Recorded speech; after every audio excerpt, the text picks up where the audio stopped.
Good morning, Husker fans, and welcome back to the Husker Big Red YouTube channel. I'm Chris Peterson, and joining me as always is Danny Gillette. And we're back here on a Wednesday morning after we got some Big Ten postseason honors. We have the Big Ten tournament preview starts today, although Nebraska isn't playing for a couple of days. And we have some NFL free agency stuff to talk about. Plus, we might even talk about Nick Saban's trip to Congress over the week. So, been some interesting stuff happening there. Before we get into it, you guys make sure that you hit the like and subscribe so you don't miss any of our future Nebraska content. Make sure you're checking out huskerbigred.com as well. And Danny, how you doing on this Wednesday morning? I'm doing good. I also write for Patriots Wire, so it's been a busy NFL free agency. I'm a little sleepy, but I'm happy to be busy as opposed to bored. And it seems like, especially nowadays, there's never a boring month in college football and college basketball as well. And I think that's a testament to college athletics and the current state of everything. So. It's good. It's good. It helps put some bread on the table, and it also makes for some entertaining weeks. Yeah, it has been interesting with NFL free agency, and then Nick Saban and the Alabama people going to Congress. Nick Saban just can't stop talking about how broken college football is, and I find everything that he says to be incredibly ironic, and I personally feel that Nick Saban is the last person who should be talking about fixing college sports because he benefited from it. It's like, dude, you were paying. I mean, I don't care that there's no proof. You paid people under the table to come play for Alabama. You paid players the most money to come to your school, and that's why you won. And then you also, while these guys weren't getting paid, were getting paid millions and millions and millions of dollars. So don't sit there and say, oh, it's only about the money. Like, yeah, you coach for the money. That's why you do it. So, I mean, I just find a lot of irony in it. And the people that are like, JD Pickles being like, oh, Nick Saban hit this 100%. I'm like, dude, what are you even talking about? Like, are you suckling on Nick Saban's teat or something? Like, come on, man. Like, get a brain. Yeah, I'm not. The whole Saban love affair in regards to this is absolutely mind blowing. I mean, Saban has been using these tactics for years, and he finally realized that other schools are catching up to him, and he decided to retire from college football. And people are like, oh, Saban's doing the right thing here. He's a champion for the game. Like the transfer portal isn't right, NIL isn't right, but I mean, look at Brian Kelly, for example, and the way he left Notre Dame for LSU. Look at even Kalen DeBoer when he left Washington for Alabama. I mean, these coaches don't care. I mean, to act like players are doing a disservice to the coaches and, things like that. And, oh, they got to show loyalty. There's no loyalty on either side. So to blame it all on the players is absolutely ridiculous. And, this whole money thing, well, I agree it's out of control at times, and I agree NIL is out of control in certain situations.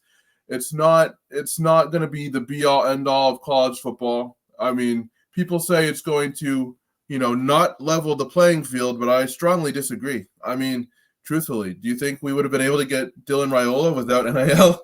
I mean, do you think we would have been able to get some of these athletes that we've gotten without NIL? And I'm not saying that Nebraska's throwing the bag at every single player, but I am saying it helps provide them an incentive to come back. And it's a business. And, people are just mad that players can't work for free anymore. And, I'm all for them getting their money. I absolutely am, for them getting the money. And, it's not, and to me, it's not specifically what Nick Saban is saying that's kind of getting me, kind of annoyed. It's just the pearl clutching, college football this, college football that, when he was one of the masterminds even before this was a thing.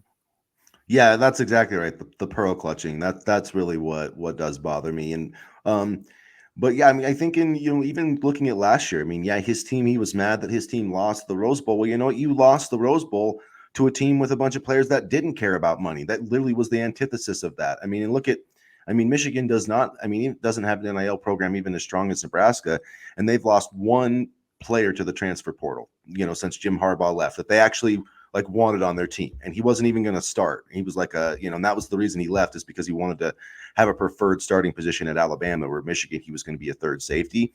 So I mean, I think that, and the reason I'm bringing that up because I think it applies to Nebraska, because I believe that Matt Rule is building that kind of culture, and I think that the teams and the head coaches that don't make it all about money, because I mean, when you're sitting there, and you're offering all your recruits this much money, and you're saying, hey, we're gonna outbid you for Michigan, and we're gonna pay you more than Florida or whatever, which Alabama was 100% doing. I mean, don't act like you weren't part of the problem, Nick Saban.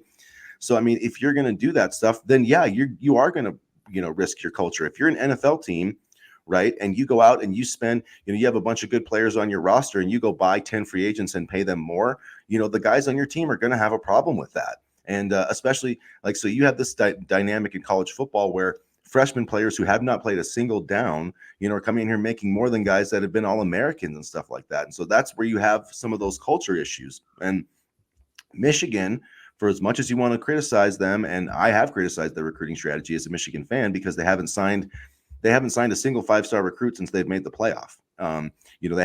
They've signed like a handful of top 100 recruits over these last 3 years.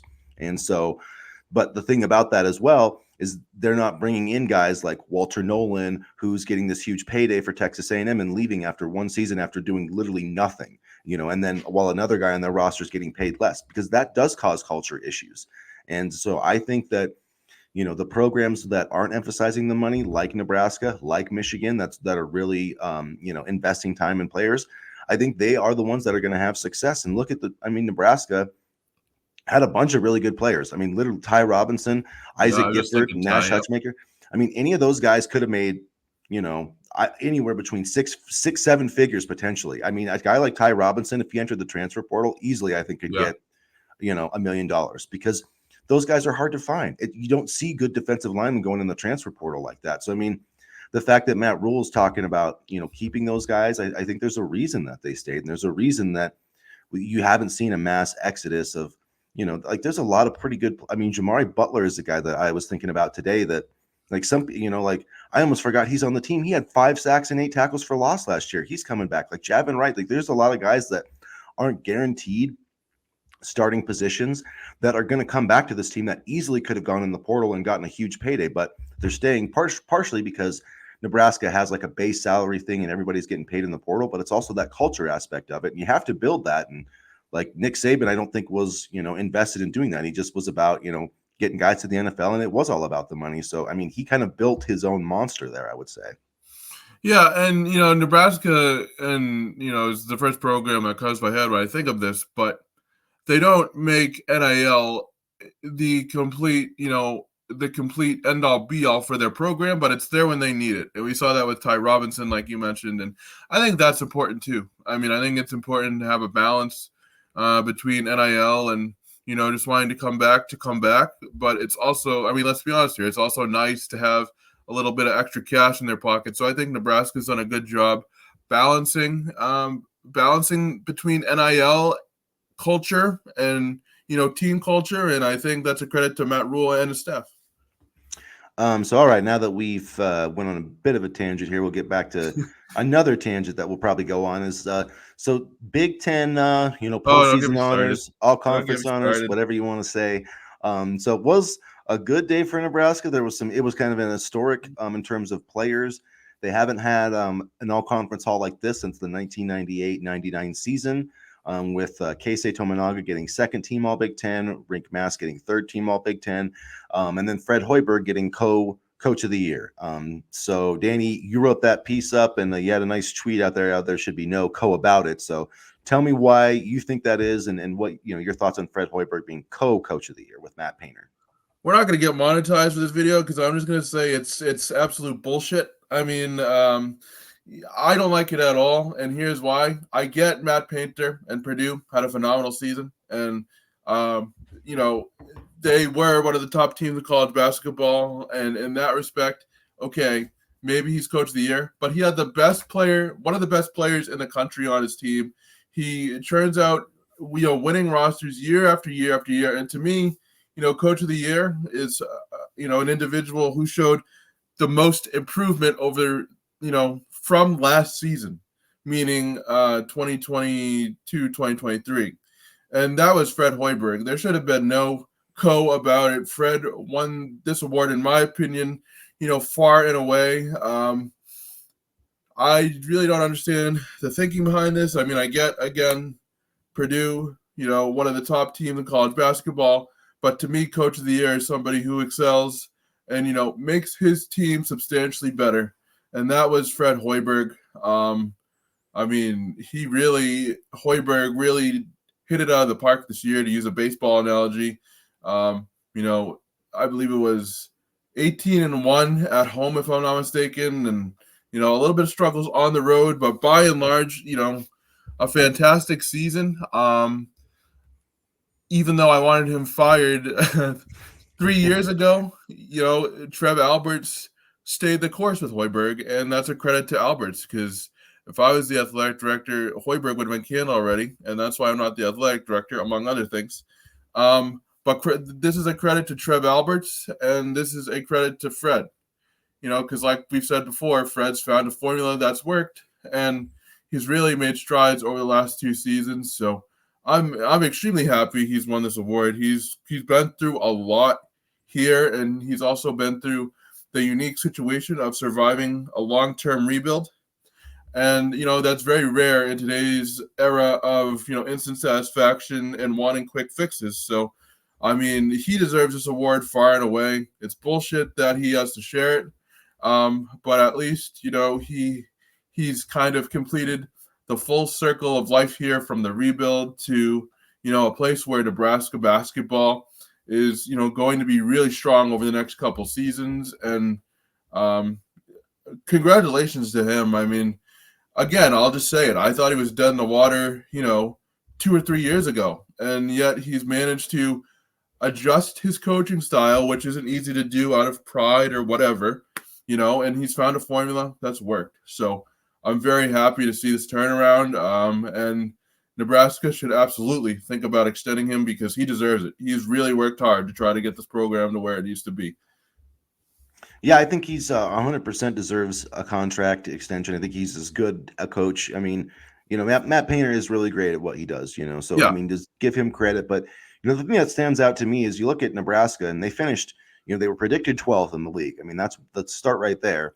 And then they finished 3rd. And you look at the first team All Big Ten, and there's 2 Illinois guys, 2 Purdue guys, and a guy from Northwestern. So, I mean, Illinois, yeah, Boo-booey, right? Yeah, Northwestern. boo-boo. So I mean, like, those 2 teams, like, yeah, if Nebraska had 2 first team All Big Ten players, they should finish in the top 3. You know what I mean? Like, if you have 40% of the All Big Ten team, like, you should be a top 3 team. And Nebraska didn't have. They had 2 players, on the second and third team, and to me, that's a snub. It's incredible. But you look at honorable mention, Purdue has 5 guys, that made it on one of the first, 3 teams, or was honorable mention. Nebraska should have had more. I mean, I don't see how a team can finish 3rd and only have, 1 guy on the second team and 1 guy on the third team. To me, I think that rank mass, I think that he absolutely got screwed. He should have been a second team All Big Ten player. I thought he was better than Keisei Tominaga this year, to be honest with you. Yeah, more consistent.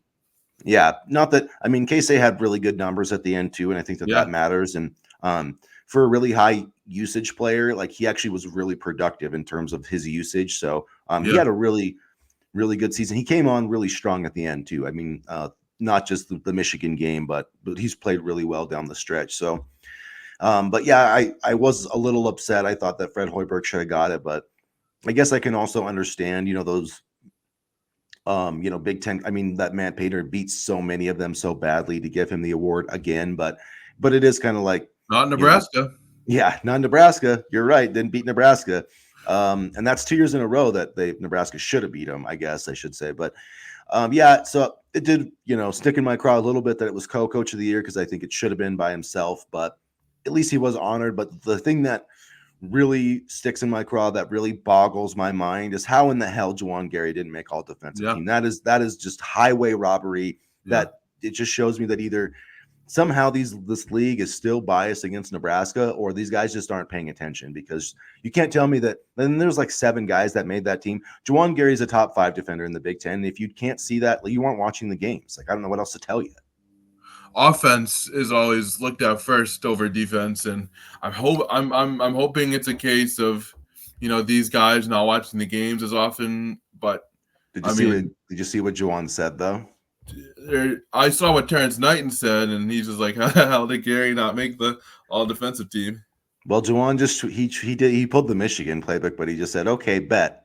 And then said like a laughing emoji type thing. So I think we're gonna see a pretty motivated Juwan Gary on Friday night. I'm excited for Friday. I really am. I'm fired up for Friday. But I think Fred's found, like I said, Fred's found a formula, and I think this team.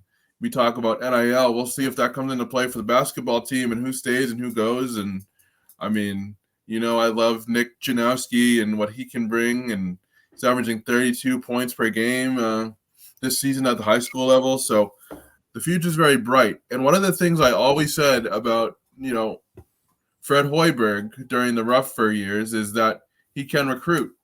Now he just needs to be able to put it all together.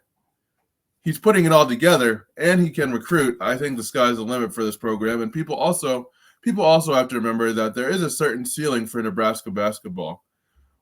If this team keeps playing like they have been over these next couple seasons, the ceiling could definitely be elevated.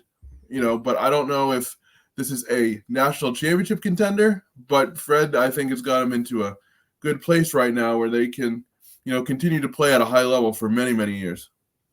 Yeah, at least being, if he could just get this team to where, where Iowa State was. I mean, that, like a team, because if you can get to that Sweet 16, like if you can get to the second weekend of the tournament, those are the teams, then you're competing for a national championship, in my opinion. I know you're not making it to the Final Four, but that's the goal. So first you got to get to the tournament, and it's all like a building process. You got to get there, then you have to win, then you have to start making the second weekend, and it's just it's a long process, but it's a really fun process. Michigan went through it. I watched Michigan do it and build it, and I never, in my wildest dreams, thought that they would ever, play for 2 national championships, but they did, and they did it without, a bunch of big time recruits. And so I really think that Fred Hoiberg, and that's my guy John Beeline, who's been talking up Fred Hoiberg so much. Like I think that Fred can replicate that. I really do, but it is gonna take time. It's not gonna happen overnight, and he's going to need a lot of support and from the athletic department, which he's been getting from Trev. So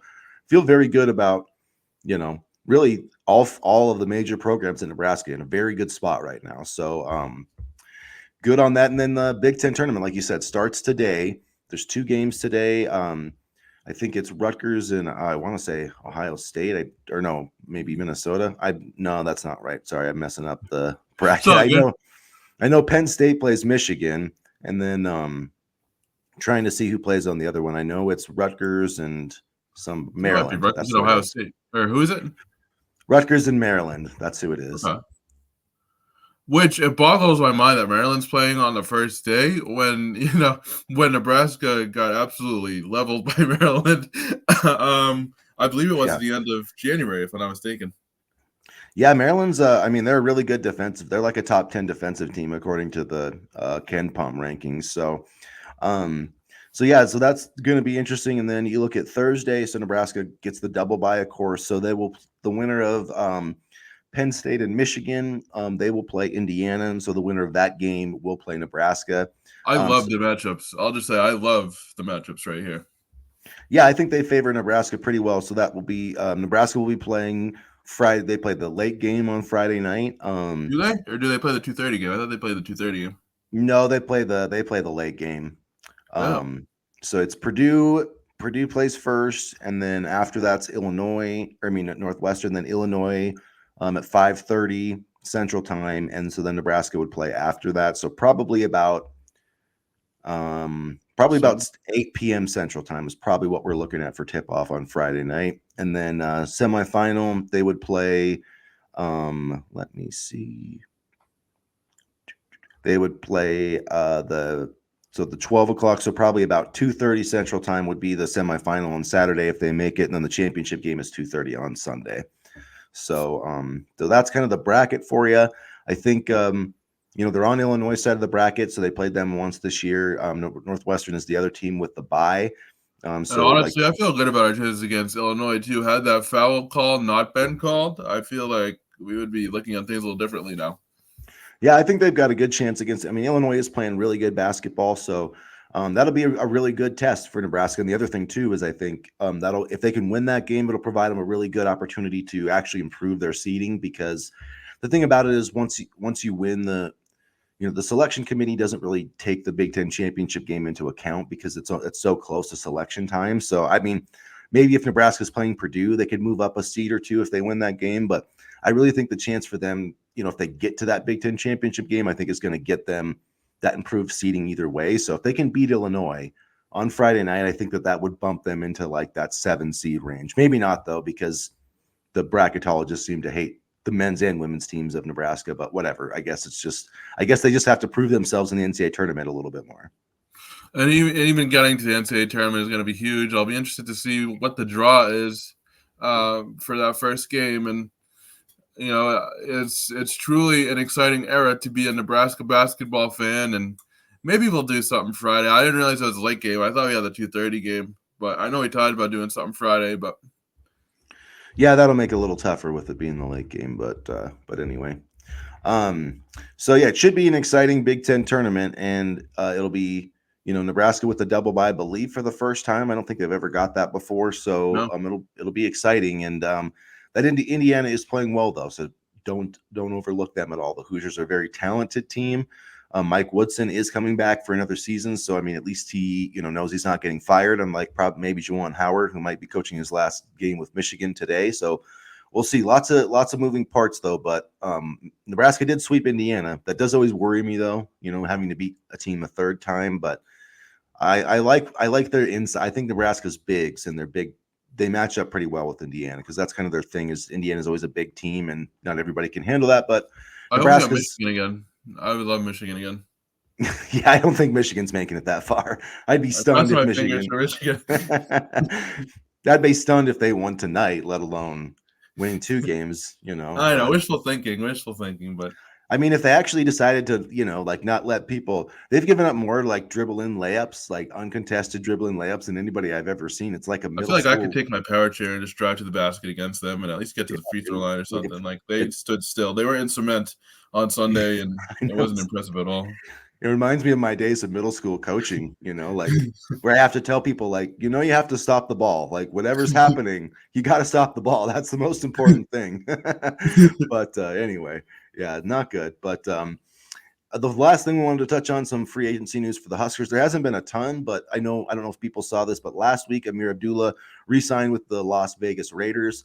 He's kind of, stuck around, rejuvenated his career there as backup running back, special teams guy. So Amir, I love it. He was one of my favorite players as a Husker, so I'm glad to see him still in the league. I thought he would have a better career in the NFL, but when you play this long though, there's something to that. So credit to him.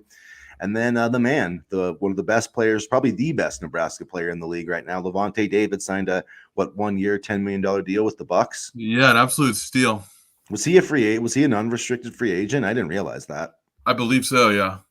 Man, I wish my Packers would have signed him. If there was one dude that I would get them to sign, it would be Lavonte David because man, like they need off-ball linebackers. So and they just cut an off-ball linebacker for like $10 million. So would have fit perfectly. David's an absolute stud. I feel like he doesn't get enough recognition in the NFL. I feel like he kind of flies under the radar. And 1 year, $10 million. One of the more consistent linebackers in the entire league. I mean, you look at his career with Tampa Bay, and he's just an absolute machine. He had 134 combined tackles in 2023. 124 combined tackles in 2022, and then you look at kind of his stats overall, and I'm just looking here right now, and let's see, he's had 1, 2, 3, 4, 1, 2, 3, 4, 8 seasons, I believe, with over 100 tackles, and he's just a stud. He's a stud, and he's consistent, and at a position that really wears down your body, And I think part of the reason he went kind of under the radar was because, he came into the league during the age of linebackers like Patrick Willis, Luke Kuechly. I mean, guys like that, and those two are rightfully dominating the headlines, and David's just been kind of doing his thing in Tampa Bay, and they keep rewarding him, for his production. So, I mean, it's great to see him continue to play at a high level at a position that's not favorable to your body. And yeah, and he hasn't missed very many. He missed 2 games 1 year, 3 games. There's only been 4 years in his career where he's missed any games at all, which tells you something about him. But the thing is, like, he's such an impact player. That's where I look at not just the tackles, but you look at because what really changes NFL games? It's the impact play. So what I look at is those plays are the tackles behind the line of scrimmage, whether it's a sack or tackle for loss, a pass breakup, a forced fumble, interception, a sack. The plays that really change games. And he makes a ton of those. He just makes absolutely a ton of them. 12 interceptions for his career, 64 pass breakups. So, I mean, he's breaking up like 5 or 6 passes a year, 28 forced fumbles, 18 forced or fumble recoveries. So right there, that's almost 60 turnover plays right there in his career. And then you look at the sacks, 33 and a half sacks, and then 160 tackles for loss. So, I mean, this guy, you talk about impact plays, he's making like about 30 some a season, just, off my rough math. So that tells you for an off-ball linebacker, like, 1-time All-Pro. I think he's been to the Pro Bowl a couple times, but yeah, definitely not I enough. think only twice, which is really Yeah. weird when you look at his statistics. I feel like he should have been there more, but Yeah, to me, honestly, I think he could be like a Hall of Fame caliber type player. I was But about to say that too, but I guess that maybe that's my Nebraska, scarlet and cream colored glasses. But I mean, like that. I swear to God, like that. You look at that Tampa Bay team that won the Super Bowl, and he was a huge reason for that. Like, that defense was so good. Yeah, and he was a big reason why. Like going back to that Packers game, when the Bucks beat like the Packers, I was thinking like, man, and they had the guy from LSU too, Devin. I can't remember what his Devin name White. is. Yeah, Devin White. I mean, both of those guys were really great, but Lavonte David's had a spectacular career, and I think he's right on par with Ndamukong Suh, like two of the great defenders of the Bo Pelini era. So kind of the remnants of the Bo Pelini era playing out with Amir Abdullah too still. And I don't think that's the last. And I don't think those two will be the last Nebraska draft picks upcoming here in the program. I think we're going to see a lot of good talent coming through in the next couple of years. My prediction is that we're going to get a first round pick in the next 2 years. So we'll see. I think it's going to be Raiola. I think Cameron Leonard or Princewell Umalian is going to be a first round pick. 2 years from now, one of those guys is edge rusher. So we'll talk about that more. We're gonna have some spring ball conversations coming up soon. So there's gonna be a lot more stuff. I got to get running here, but make sure that you guys like and subscribe. I'm thinking we'll just have our normal chat on Saturday morning after we can talk about the game on Friday night. So come join us for that. We'll talk about the weekend and Selection Sunday. We will finally figure out where the Huskers are going to be playing at in the NCAA tournament this weekend. It's going to be fun. We actually have a reason to watch Selection Sunday, you guys. That's true. Yeah. So soak it in, Nebraska basketball fans, and like and subscribe, and we'll catch you guys later on Saturday. So thanks for hanging out with us, and as always, go Big Red. Go Big Red.